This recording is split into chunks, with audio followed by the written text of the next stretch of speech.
Hello, everyone, and welcome to Atp Live Monday. For those watching on Instagram, on Facebook, on YouTube, happy Monday, and welcome to ATP Live Monday.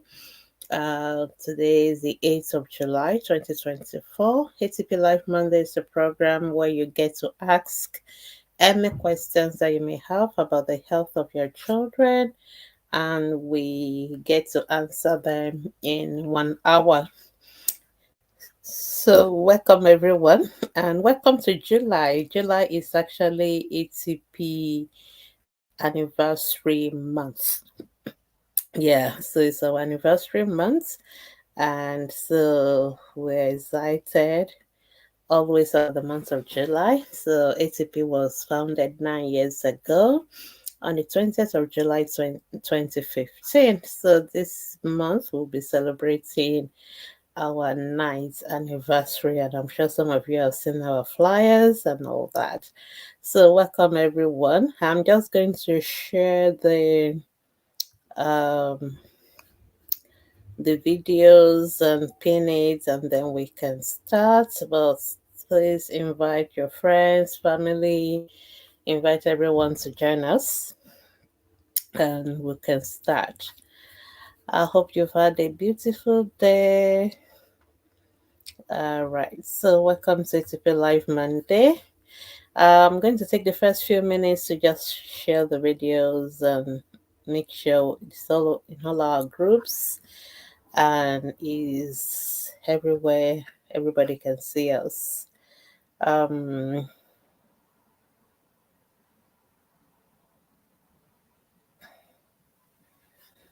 okay, so if you have any questions about the health of your children, um, feel free to post it now on the video you're watching on. Just drop it as a comment, and immediately I finish sharing now, I'll start to answer the questions. So, but you can start to drop your questions. Please make sure you start with the age of the child. That is very, very important. Always start every question with the age of the child, and give us a short summary, just a short one, on what your concerns are, and then you can ask very specific questions that you want us to address. Don't just leave the information hanging. We really need to know what you want us to do with the information. So please ask very, very specific questions, and we'll try and answer them in the next 1 hour. Just to remind you that for those who are watching maybe the recording after the program is no longer live, um, if you still have questions, you can always post your questions on our Facebook group, Ask the Pediatricians. From Mondays to Saturdays, we will be there. And every Sunday, somebody will say, "Ask me, why can they post on ATP and they have this question?" Please, you cannot post on any other day. On Sundays, you can't post your questions there. So you can only post your questions Mondays to Saturdays. And so please take note of that, and we'll be there to answer your questions. We'll try our best to answer it the same day, but sometimes it may take up to 72 hours depending on how complex your question is. So please be patient with us. But if your child has an emergency, please do not post on Facebook. You have to go to the hospital.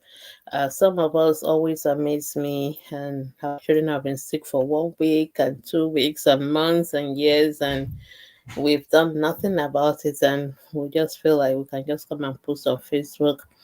No, so please, if a child is sick, that child has to go to the hospital. The Facebook group is to support you with health education, information, general stuff. But once your child is already very sick, please and please take that child to the hospital for proper evaluation by a doctor. We cannot treat sick children on the hospital on Facebook. I know most of us know that already, but sometimes we just have to remind some people about that. The child is having convulsion, a child is not breathing, a child is, you know, I mean, a child is very weak, and all those kind of things. Please take that child to the hospital. That's not for Facebook. Already, I've written a whole article on when not to ask the pediatricians on Facebook online. So I'm sure some of us must have seen it. So please, and please always take very sick children to the hospital. But if it's just health education, or should I breastfeed my baby? How long should I breastfeed? Those kind of, you know what I mean? You know, everyday kind of question. You're welcome to post that. Okay, so welcome everyone. I've done all the sharing, I've done all the pinning. So I think everybody can see me, can hear me now. So let me especially welcome you once again to Ask the Pediatrician Live Monday. I am Gbemisola Boyede. I'm a pediatrician, and I'm here to answer any questions that you may have about the health of your children for the next 1 hour. ATP Life is brought to you by Ask the Pediatricians Foundation, which is a non-profit organization that is committed to the health and welfare of children globally, especially in sub-Saharan Africa and more specifically in Nigeria, where we still have a lot of our children dying from treatable, preventable conditions. So we do that through our health education, information, online, offline, through our community outreaches. So this program is one of such programs. So you're welcome. If you have any questions, feel free to post your question, whether you are watching me on Instagram, on Facebook, on YouTube, you are welcome. And this month, especially, is ATP anniversary month. I will tell you a little bit more about how we're celebrating towards the end of the program. But I think I should start to answer questions now before people get impatient with me. All right, Precious Gem on Instagram. My baby's weight is 4 kilos. Your baby is 6 weeks old. Thank you so much for quickly giving me the weight age of your baby. And baby went for immunization. Okay. The temperature is 37.8. Okay. You got paracetamol drops. How many meals should you administer? You can't administer meals from paracetamol drops. So paracetamol drops is 100 milligram in 1 meal already. Okay. So if your child's weight is 4 kilos, so most paracetamol is about 50 milligram per kilo, so that is 60 milligram. So that means your child will be taking 0.6 mils. So that is the amount your child would take. So if you check on the dropper, they've put a lot of lines on them. So there's a point for 0.6 mils. So that's the point of paracetamol drops that your child should be taking. So I hope we are still here to gather information. Please always ask that question before you leave the hospital, the amounts and doses of paracetamol your child should take for the fever from immunization, and you have to repeat it every 6 hours. So it's you may have to give it for 2 to 3 days before everything will resolve, but usually is every 6 hours, and it is 0.6 mils for a 4 kg baby. So, Precious Gem, let me be sure you got that answer because I'm not sure whether you are still online or not. If not, you feel free to ask again. All right. Instagram, please ask your questions. So let's go to Facebook. The first question I have on Facebook from Osasu Homorege. Good evening, ma. Baby will be 3 weeks on Thursday. He poops more than 5 times daily. That is normal. Baby can poop up to 12 times daily, and that is absolutely normal. Sometimes it turns a lot as if he's having stomach pain, then he will fart. That is normal as well. His baby is not having abdominal pain. Babies, when they are about to pass gas or pass stool or pass urine, they may move their body because they are kind of aware of what is going on in their body, but does not mean they are in pain or it doesn't mean anything is wrong. Again, that is absolutely normal. You fart a lot. That is also absolutely normal. Very loud fart that will shock him. No, it's okay. The baby is fine. So everything you've described is absolutely normal. So I have a feeling you must be a first time mother. All right, so first time mother, congratulations on your baby. But everything you've written about your baby is absolutely fine. If you need more resources, I know that sometimes being a first time mother, you have so many questions. So I got loads of resources for first time mother. You have FTM companion and all that. You may want to check for those resources and and all these aspects of how to take care of your baby as a first time mother. You don't need any other person with you. You can get that from our FTM companion book, and I'm sure it will be helpful. So you don't have to worry unnecessarily about what is absolutely normal in the baby. All right. Okay. So I hope that is okay for Sasu. Thank you. Okay. Precious Gem is telling me that she got the answer to the question. Great. So you can give it 6 hours. That is every 6 hours for the next 2 to 3 days. And make sure you don't rub or massage the spots where they give baby the immunization. Just if there's any little swelling or anything, just apply ice pack.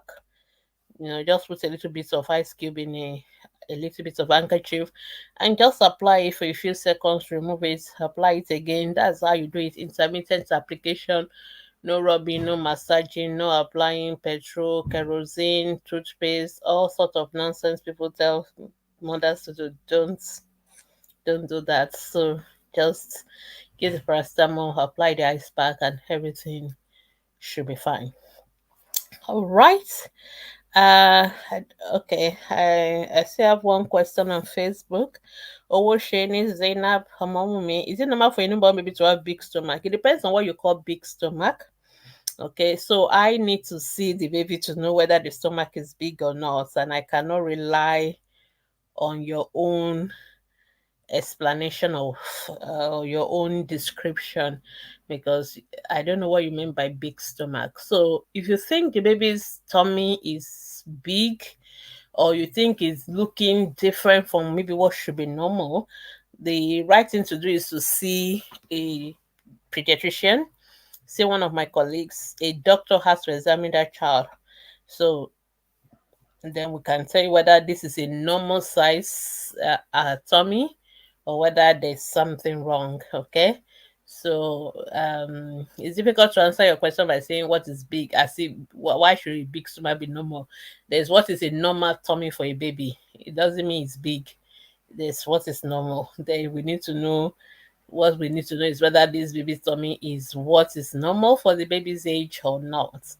And so, without seeing the child, without touching the child's tummy, we cannot tell you the answer. So, I'm just going to ask that you see a doctor who can examine the baby, and the doctor can now tell you whether they have any concerns about the child's tummy or they are happy about it. So, that's what I'm just going to say for Owusheni for your question. I hope that is helpful. All right. The next question is for Georgina Patrick, and that is on Instagram. Say good evening. My baby is 4 months and 6 days. Okay. At birth, she weighs 4.6. 4.6 kilo. That's quite big. And on the month of May, she weighs 6.2. When you say month of May, just say how old your baby is in May. That is more relevant because you didn't tell me your baby's date of birth. So going from my baby's weight is this and then jumping to May, that is a little bit difficult for us to work out. So it's better to say when my baby is 6 weeks, when maybe it's 10 weeks or whatever, because you didn't tell us the date of birth for us to be working out how old your baby is in May. All right. So anyway, let's just say May, baby is 6.2. She's on exclusive breastfeeding. I started to introduce her to Nan. Every time she takes it, she throws up. Blah blah blah. Poo is a bit greenish. Okay, the question is number one is, your baby is 4 months old now, So when you say your baby was 6.2 in May, how old was your baby in May? That is the first question I want to ask. And then the second question is that what is your baby's current weight now? Okay, so those are the two questions I need to ask you first before I can now answer your question. All right. So number one, your baby was a big baby, and for every big baby, you should have seen a pediatrician. We need to be sure why your baby was very big. Did you have diabetes in pregnancy? Are you in a family where people are very big, or does your child has any other health issues? So that is the first thing. Number two, your baby should be on breast milk only. No need to introduce your baby to formula at all. Okay. And from what you said, your baby seems to be gaining weight. I'm not sure what your baby's current weight is now, but your baby is anyway has started big anyway. So um your baby should still be on breast milk only, and all you need to do is to make sure you breastfeed your baby as frequently as possible. Okay, there's really no need to introduce formula to the baby, and maybe that's why your baby is vomiting it, because some babies also have cow milk allergies and maybe don't tolerate it. So just go put your baby back on breast milk only. You can exclusively breastfeed your baby. And more importantly, what is the current weight of your baby? So I will now know what to tell you what to do. But all I'm going to say for now is that just breastfeed your baby exclusively and on demand. Just breastfeed as often as baby wants it. We are not, some of you are always in a hurry to make your baby gain weight. There is no hurry. Okay, there's minimum amount of weight baby should be gaining, and so that is what is important. Baby's weight age appropriate, that is what is important. It is not like you want them to be gaining weight so rapidly. That is also not good. When the weight is too much, it's also not good. So it has to be average, it has to be normal. So because you give us information from May, this is July, so your baby has been weighed in June, and if your baby has not been weighed in June, your baby must be weighed in July. So for a 4 month old baby, you must have been to the hospital for immunization for your 14 weeks immunization, maybe last month, I don't know. So we need the most current information so that we can advise you further. But generally speaking, please let's leave the baby on breast milk only for now. All right. On Facebook, Choice Firstborn, is 8 kg okay for a 9 month old baby, or is the weight too low? Okay, so most time it's always good to ask question in context. Okay, so an average 9 kg baby should be weighing 9 kg as well. A 9 months old baby, sorry, an average 9 months old baby should weigh 9 kilos. But then we don't know what this baby weight was at birth. You didn't tell us what the birth weight was, and all that. For example, if a baby started, maybe it was a preterm baby, started at 1 kilo or 2 kilos, we will not expect that baby to be 9 kilos. So there are certain information we need to be able to answer certain questions. So for child firstborn, number one, you need to tell us whether this baby was born term or preterm. Two, you need to tell us what was the birth weight of this baby, and then we can now answer the question. So, but the way you just said it, 9 months old, weighing 8 kg, averagely speaking, if that baby was born at term, baby was weighing at least 2.5 kilos at birth, I would still not worry about weighing 8 kg. So when we say average weight should be 9 kilos, that is just like average. So maybe it will be a little bit smaller, some people will still be a little bit bigger, and they're all still within normal. Normal is not one figure, normal is a range. Okay, so 8 kilos for a 9 month old baby, otherwise all other things equal, normal term baby, uh normal weight, average weight at birth, then that may still be fine. Okay, but let's say this baby was weighing 4 kilos or 4.5 kilos, like the last baby I was answering question about, and now that baby is weighing 8 kg at 9 months. Then I'll be worried about that baby. So context of a question is very important. So it's always good to give us those background rather than just generic kind of questions. So I don't know whether that is helpful. So the weight is not too low if everything else, like I said, were the way it should have been. But then we also need to monitor how his baby's weight has been, and then is the child eating. So all those information are also important as well. So if you're still listening to me, feel free to add more information, and then I can give you a more specific answer rather than just a generic answer. So that's that. All right. Next question. What's any home remedy for colic that is making baby to be twisting and feeling inconvenient? Okay. There's no home remedy for colic. Colic is something babies have, and there many people miss. I need you to understand there is a difference between colic and your baby twisting and feeling inconvenient, because sometimes people think the baby, maybe turning and making some sounds or even passing gas. That is colic. That is not colic. That is not the definition of colic. Colic is a baby who is crying, crying for absolutely no reason, at least 2 to 3 hours a day. There are all these 3 hours a day, 3 times a week, continuously for 3 weeks. So we talk about colic. So most babies have colic. We are not always sure why baby have colic. There are many theories and all that behind it, but it's just one of those things that babies have. The good news is that most babies will stop having colic by the time they're about 3 months. So babies making all these sounds when they are passing gas, or turning their body or twisting their body because they are trying to pass out gas and they are feeling it, that on its own is normal. That is not colic. Okay, that is not colic. So for it to be colic, baby is actually crying, and the baby is crying not because they are hungry, not because they are wet, not because they are in anything. They just cry. These are absolutely well fed, not wet, not hot, not cold. All other reasons why babies cry have been excluded, and they just cry. So that is colic. So in terms of colic, we don't really have any specific treatment. We try several things, and different things work for different babies. uh Before, we usually will recommend things like infacol, and sometimes it helps, it sometimes doesn't help. Some babies like for you to just carry them and run around, dance around. Some babies like white noises, some babies like movements, and all some babies like all the rocking.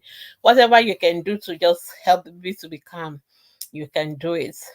And but the good news is that most babies will stop having the colic by the time they're about 3 months plus, and it's one of those conditions that it shall come to pass. So you just take in there, come to pass. If you are feeling too overwhelmed, let somebody else take over the baby, and you get a break. So, but there's no home remedies. Okay, so please, all those um nospamin, grape water, domoro, ogiri water, all those things people do, please do not give it to the babies. Okay, don't give the babies. All right, some of those things are going to cause more harm than good. So don't colipan, all those things people give to babies, don't give them. All right, so I've told you what you can do. Anything you can do that helps the baby to calm, most likely most time it is sometimes just cuddling the baby. Some people baby like being rocked, some baby like you to sing, or some baby like the white noises, some babies like you to put them on the back and hold them tight. But the good news is that it's something that will come to pass. So you just hang in there, and it will eventually come to pass. So, but all the so-called home remedies, not recommended. All right. Okay, let's go on to the next question. Giga Adetola, is it possible for a 2-year-old to have catarrh for 7 months straight? After visiting the pediatrician twice, antibiotics was given like twice. Anything is possible. There's no, in medicine we always say never, never say never. So anything is possible, and there are many possible reasons why a baby can be having catarrh for 7 months. The most common one is that some children have what we call allergic rhinitis. So allergic rhinitis means they have this allergic tendency to have runny nose. So once they are exposed to certain maybe smell or certain fumes or certain things in the hair, then they're going to start having runny nose. And sometimes you don't even know what it is that is triggering it. So it is not like it's a bacterial infection. So the child does not need antibiotics. So there are conditions that causes recurrent uh, nasal discharge, and the most common is allergic rhinitis.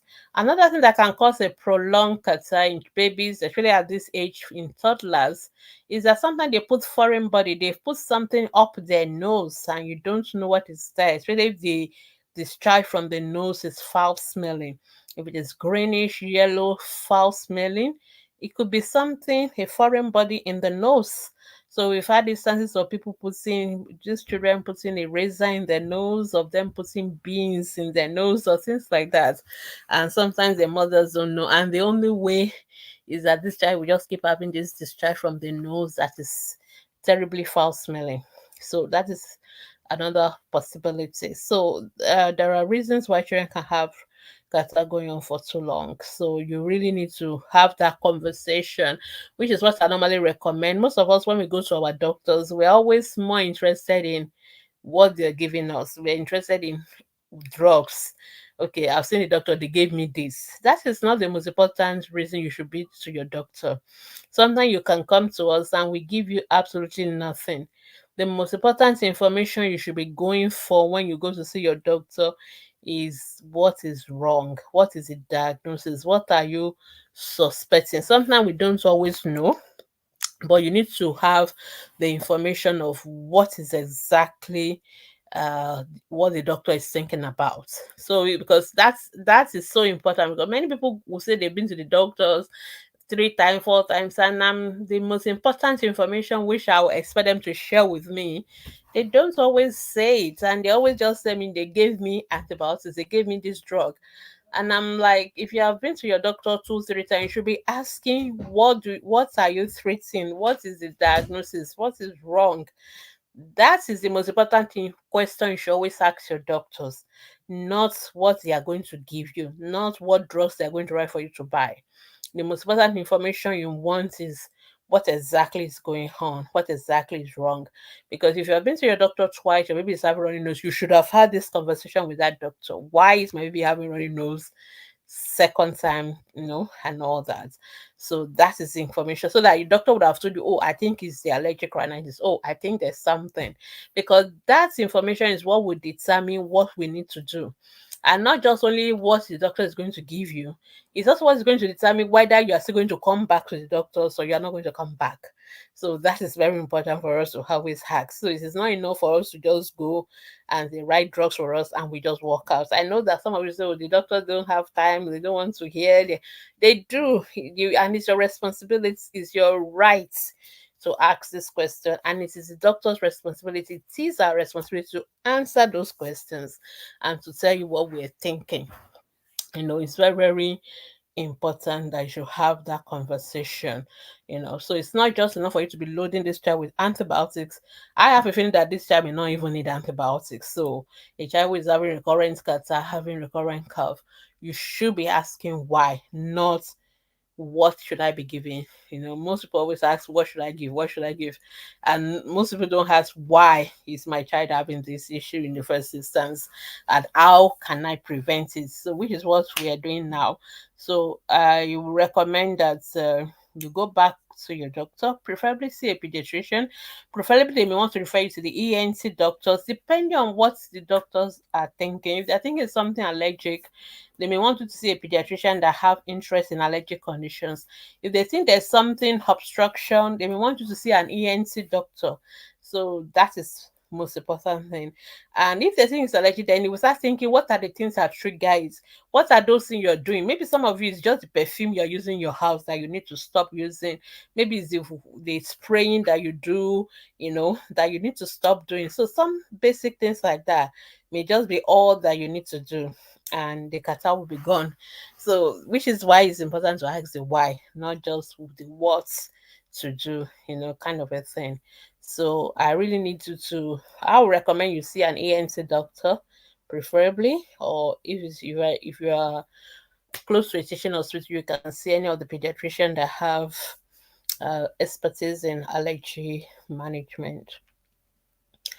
All right, the next question, question is in is he asking, is lymph node hereditary? Lymph node is a normal structure in the body. So everybody has lymph nodes. So there's nothing like it's lymph node hereditary. You have lymph node in you. It's just like asking, is having a eye or having a nose hereditary?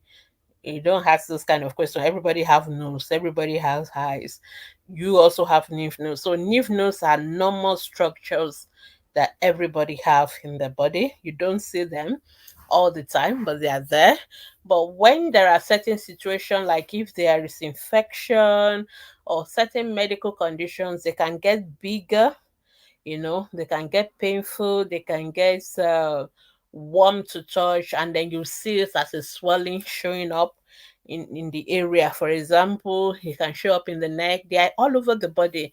They can show up on, anywhere they are, depending on where the infection is. So if the infection is around the teeth, for example, or the ears, you will see lymph nodes around the neck area or behind the ears showing up. So lymph nodes themselves is not a problem. Lymph nodes, when they are infected, they are telling us something. And when they get bigger, they're telling us something. If they are big and hot and warm to touch and painful to touch, they are suggesting to us that there's an infection going on. If they are getting too big and um, close together and very difficult to move around, we call it matted lymph nodes, they may suggest to us that this time you have tuberculosis. That's what we get in tuberculosis kind of infection. There are certain lymph nodes that in certain cancer or tumors that children have, the lymph nodes will be very big. They may be, you see them in certain condition, we call it lymphomas and all that. So lymph nodes, depending on how they look, depending on their size, they may be telling us certain information, but the lymph nodes themselves are normal, but there's the changes to them here will tell us there may be something wrong and all that. So everybody has lymph nodes. There's no issue with having lymph nodes. The issue is whether the lymph nodes get so big, or whether and at what points are they showing us, which is why you now need to see a doctor to work it out. But sometimes some people's lymph nodes are just showing a little bit. It's not getting too big. It's not hurting them. It's not painful. Those are just normal. We don't have to do anything about that. So I hope that is clear for Zainab. All right. I still don't have any question on Instagram. Instagram people, I hope I didn't skip anybody's questions while I was on Facebook. But if I skip your question, please feel free to ask again. Apologies for that. I know this. I stopped with Georgina and she has not given me the additional information that I wanted to get so that I can answer your question in detail. So I hope that's helpful. All right. We'll see on ATP Live Monday. We just halfway through. If you have any questions, feel free to post your questions now. But if you are watching the recording and the program is over, feel free to go to our Facebook group and you can post your questions there as well, and we will try our best to answer them. All right. Um, just to remind us, choice firstborn, I've answered the question. Okay, I've answered that one. Okay. Yeah, just to remind us, ATP will be celebrating our 9th anniversary this month. In fact, actually next week. So please join us. Let me just share the program of activities that we have. So on Sunday, we're starting on Sunday with our annual Thanksgiving, and we will be having the AGM usually for the ATP leaders. And then on Monday, this next week, Monday will be a special ATP Live Monday. And I'll be taking this live session, but that's also another opportunity for you to know more about ATP, not just only about your child. And on Tuesday, we'll be taking all our impact stories. And thank you so much for those of you already telling us your stories every day now. Some of you already been, even without us telling you what to do, you're already telling us how ATP has impacted you. And so we'd like to share those stories. We like to remind of ourselves why we are here and how much difference we are making. And on Wednesday, we have our trivia quiz. If you think you know ATP, you want to be part of that quiz, and there are going to be prizes. And ATP Hour on Thursday, I'll be talking about raising an healthy child in the 21st century. On the Friday, we'll be celebrating all our volunteers, because without volunteers, there'll be no ATP. This is one organization that everybody's a volunteer. We pay nobody anything for all this amazing work. So we got to celebrate all the people behind the scene that are making it to happen. And of course, if you now want to be part of our team, we'll be recruiting new volunteers also on Friday. And on Saturday, we'll be celebrating. That is actually the ATP Day proper.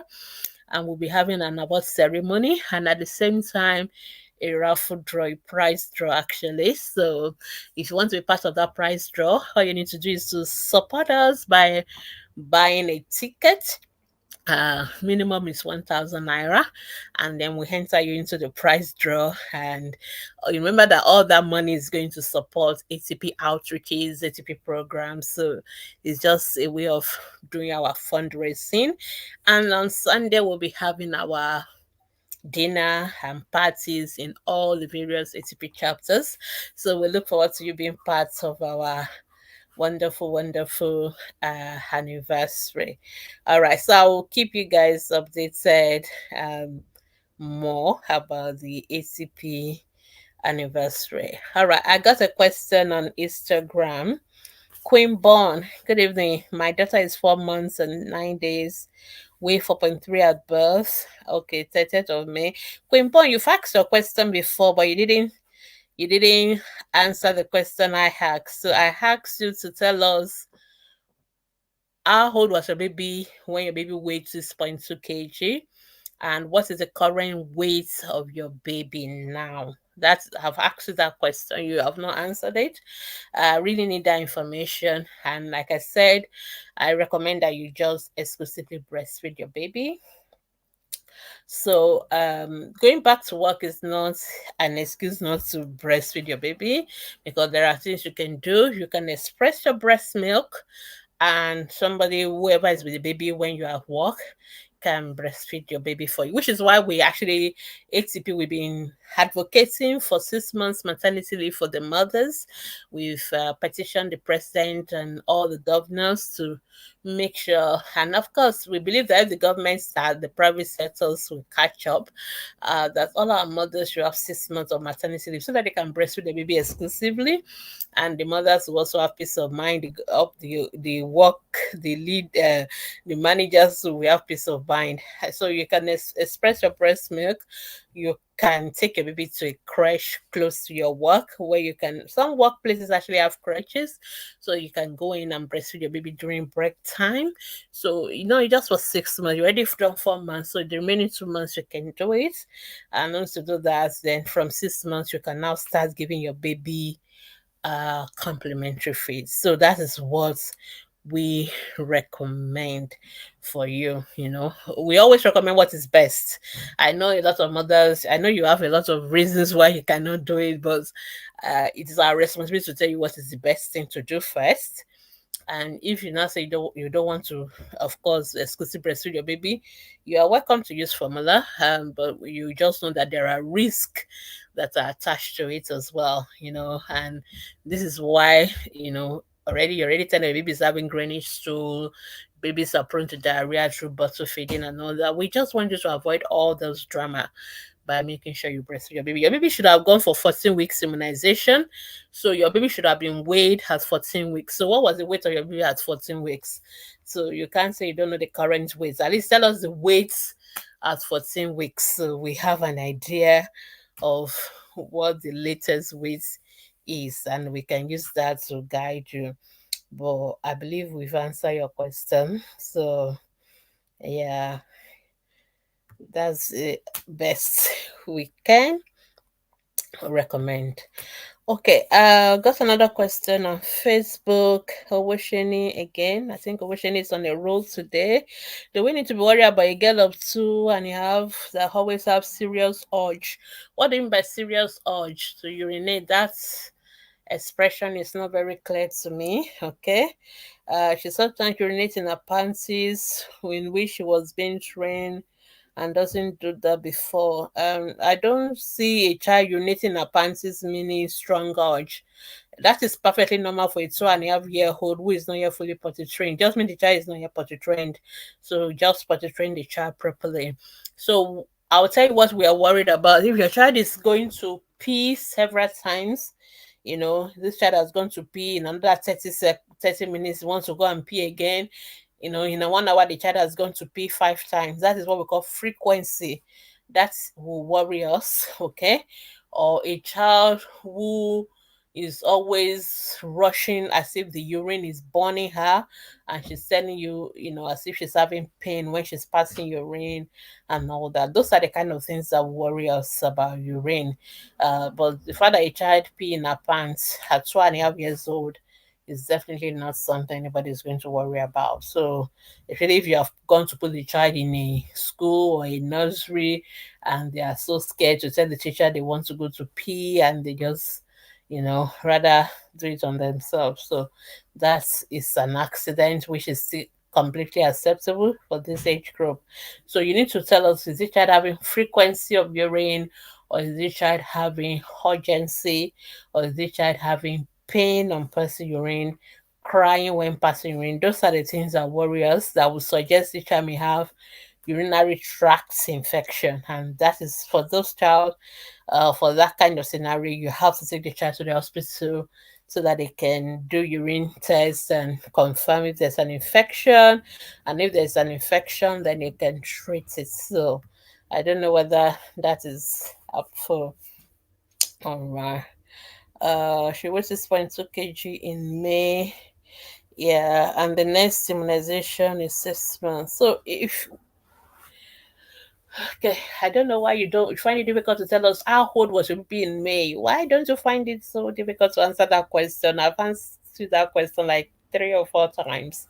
Okay, so let's work out this is July. So if your baby was 4 months old, so July, June, um, May, and April. So was your baby born in April? If your baby was born in April, or was your baby born in March? You know what? Just tell us the date of birth of your baby, then I can work out all the other details. So it's very important for me. You're not giving us the right information. Tell us the date of birth of your baby, so I can know exactly the age of the baby in May when the baby was weighing 6.2. The most important, don't just write May 4 months. It doesn't make much meaning. My baby was 6 weeks, was weighing 6.2. Your baby, that makes more meaning rather than just saying in May she was weighing 6.2. I really need to have the weight aligning with the age. It is important. So, okay, so your baby was born in February. Good. So, 19th of February 2024. And so in May, let's even say 19th of May, your baby is just 3 months old. That is February, March, April, May. Are you sure of your baby's age? Your baby was born in 19th of February. So 19th of June, your baby is already 4 months old. And this is July. Today is July 8th. So your baby is almost 5 months old. But we don't have information of how old your baby was. So maybe most likely the May weight is your 14-week weight. So if your baby was the weight at 14 weeks, no, May, March, April, May, yeah, most likely the 14 weeks one. And so that's his 6.2. So that means your baby has only gained what was your baby's weight again? Your baby was 4 kg at birth. Was it 4 kg or 4.6? So that means your baby only gained about 2 kilos in 3 months or so. That's a little bit low. So that will be a little bit low for your baby. Yeah.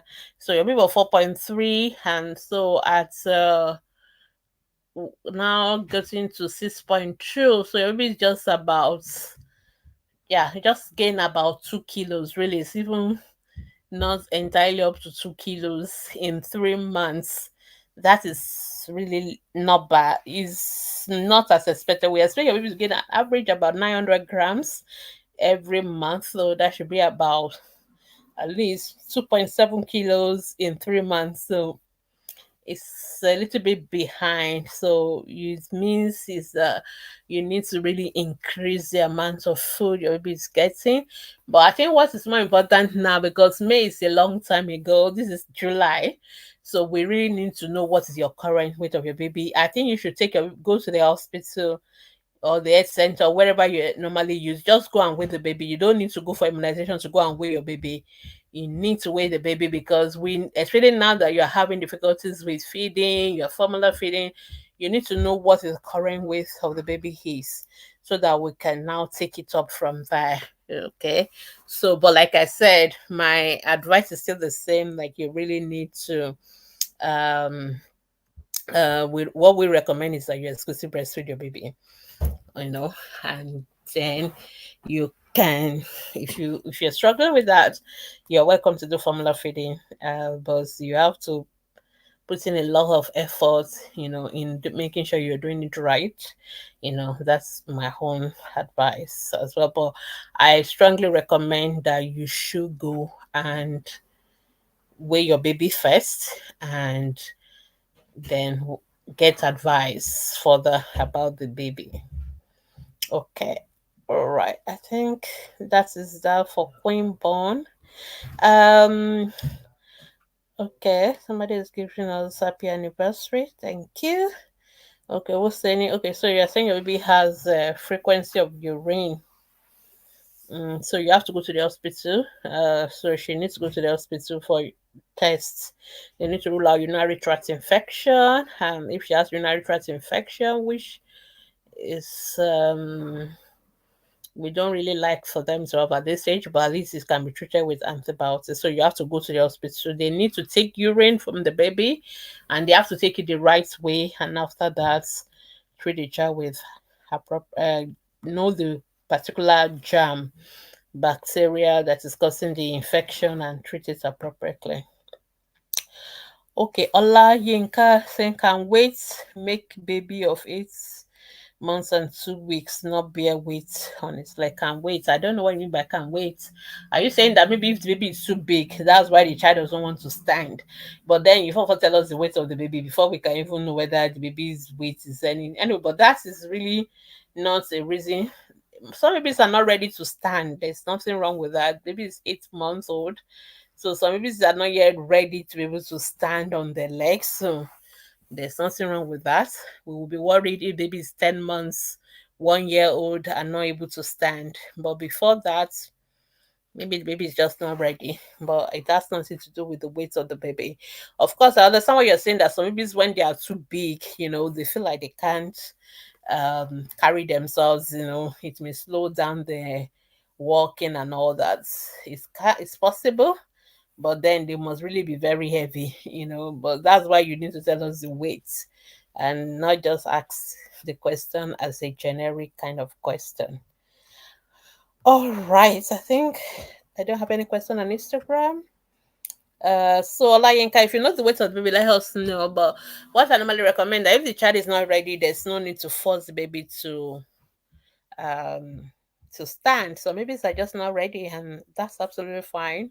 And at 8 months, we are not worried about it. Okay, what we're worried about at 8 months, can baby sit? Can they sit by themselves without any support? That is what we want for an 8 month old. If the baby is able to do that, that is fine, and there's not to worry. 9 kg at 8 months is not too heavy. That's the average weight. It's okay. There's nothing to worry. That weight is not heavy. I think you are the one that is just too anxious about this baby standing and bearing weights. Just relax. Can the baby sit without any support? That's what we want at 8 months. We don't want baby standing, walking, and there's no rush. Baby will get there when they are ready. So just okay, baby can sit without support, so that's fine. There's no need for you to start rushing the baby. when the child is ready, the child will stand, the child will walk. The same way you didn't do anything to make the child sit without support, the same way you don't need to do anything to make the child stand or to make them crawl or to make them do anything. They will do it by themselves. It's a brain development thing. It's not by forcing them. And there's no particular award we're going to give any baby that walk at 8 months or nine. There's none. So just be patient with the child. All right. Thank you, Alayinka. All right, so our time is rushing. Where time is going. If you still have any question, we still have 9 minutes to go. Feel free to ask your question now, and I will answer them before I go. But please remember our anniversary coming up in next week from Sunday. Join us, support us. Please support us, buy our fundraising ticket too. And that way we'll be able to have money to do more outreaches. And if you've been blessed and you want to bless others through ATP, please bless us. If you have organizations that you're looking for a charity to use for your CSR, please nominate ATP. You can trust that we won't eat your money. We will use it to we will use it to bless lives. So please support us and we'll be very happy. All right. So let me just put up our program again for those who are just joining. So please join our ATP programs from Sunday and watch out for our fundraiser ticket sales. Please buy. And you may win a prize, lovely prizes. We will tell you about the prices later. I don't have the flyer here, but later I will show it. So now just follow us on all our Instagram, Facebook, and all our social media platforms, and you get all the information as well. So we'll look forward to being part of our 9th anniversary. Okay. I can't see any more questions. And I hope the cholera thing is dying down in Lagos, Nigeria. Please let's see, make sure we're paying attention to hygiene, washing our hands. And I know we've had a lot of flooding recently, which is not a good mix for cholera because it can make it worse. So, but let's make sure we're paying attention to hygiene, to washing our hands, and making sure our drinking water is boiled. Please don't rely on this so-called pure water. Most of them are not pure. People do all sorts of rubbish just to make money. They just seal all this water without any form of sterilization, and you can't trust NAFDAC. Don't trust the fact that NAFDAC has label on them. The fact that they got NAFDAC label number does not mean that they are following what they did before they got the number. So please boil your children's water or use water guard, chemical sterilization, so those children will not be prone to cholera and all that. And of course, let's do our own best hygiene and washing and all that. Okay, Queen Bonds, how do I increase your breast milk supply? Um, I don't know whether you are on our Facebook group. We have, or if you can go to our YouTube channel as well, we have a guide section. We have lots of videos. We call them breastfeeding videos, and one of them is how to increase your breast milk supply. So I would recommend you watch that video. So we have videos on breastfeeding, but most important way of increasing your milk supply is by allowing your children to suck and suck and suck on demand. The more the children suck, the more the milk will flow. And of course, you drink as well. Drink lots of water. Don't starve yourself. This is not the time to start going on weight loss diets or anything like that. Just eat sensibly, but drink lots of water and let the children suck. I mean, you have a single thing, not a twin. Okay, let the child suck well on the breast and don't worry about it, because when you worry too much, you actually produce stress hormones, and stress hormones actually inhibit or your breast milk production. So those are basic things you can do on your own. But breast milk operates on demand and supply. So August is our breastfeeding week. We'll talk again more. We'll remind ourselves again. But there's a video on how to increase your breast milk supply. I recommend that you watch that video, and you will see additional tips on how to increase your breast milk supply. Yeah. Okay, I guess I'm going to be rounding up now. But like I said, if you still have any questions, you can post your questions on our Facebook group, Ask the Pediatricians. You can't miss our group on Facebook. We just search for Ask the Pediatricians, and we have a large number of members, so you will know you're in the right place, because there are some fake places as well. So, and post your questions there and we will answer them. And if you're also watching a recording, please don't ask your questions under the video if we are not live. If it is not a Monday, it is not 6 to 7 p.m., it is a recording you're watching. So please, if you have questions after watching, because watch first, because we may have answered your question already. But if you still have questions after watching, feel free to go to our Facebook group, not the page, the group, and post your questions there. Also, for those on Instagram, we're unable to do that on Instagram because Instagram platform does not give us the kind of safety netting that we need to be able to answer questions. Like on Facebook, we can answer your question. We show it's a professional answering your question.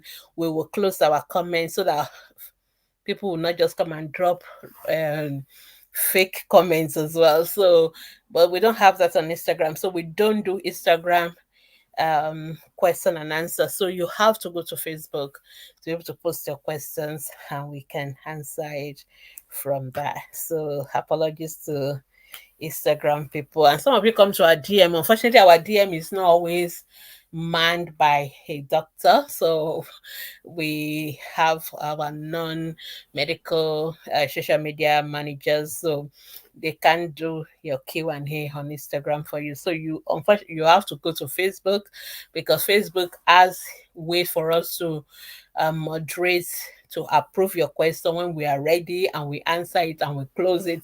So which we don't all have those kind of sophistication on Instagram. So please always go to Facebook, ask the questions there, and we will answer them, and as soon as we can. All right. So thank you so much, everyone, for joining me today, and I look forward to seeing you again on Monday next week, when I'll be doing our ATP Live the 9th anniversary special. So feel free. You can free to ask any question about the health of your children on that one, but you can also ask about ATP, how to be part of ATP, how to support ATP, what we are doing. If you want to know anything about ATP, that is the day for you to ask me any question on ATP, our journey so far, and our journey into the future as well. We'll be very, very happy to answer your questions then. So thank you so much, everyone, and have a wonderful rest of your evening. And I'll see you again on Thursday, most likely, talking about one of our important topics as well.